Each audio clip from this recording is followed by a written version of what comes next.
भाग्य गेलही ससुरारिया जान बुललही नहीं खबरिया जान गेलही ससुरारिया जान बुललही नहीं खबरिया जान मिले आजो मिला राजा गिरावा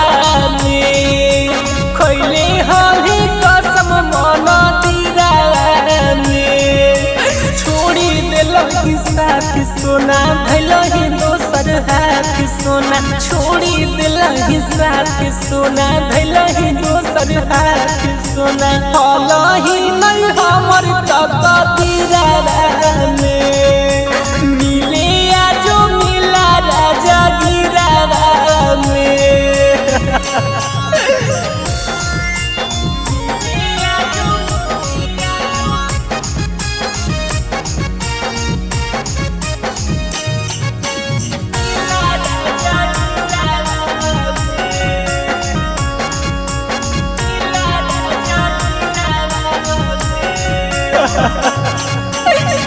बैठा हाली के साथे झूला समान गे अब लगे सुना सुना तोरा बिना जान गे बैठा हाली के साथे झूला समान गे अब लगे सुना सुना तोरा बिना जान गे बहई हमर लोरावा गे जिया कवना उड़ावा गे बहई हमर लोरावा गे जिया कवना उड़ावा गे के कारा बताइए अपन पीरावा गे मिले आजो मिला राजा गिरावा में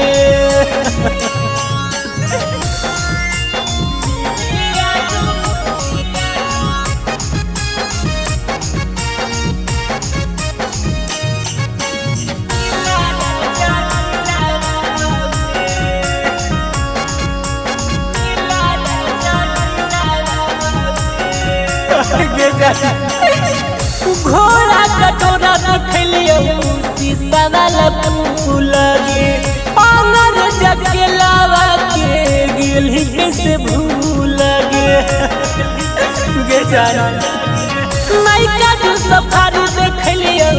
शीशा वाला फूल गे कमल सरिते सावा के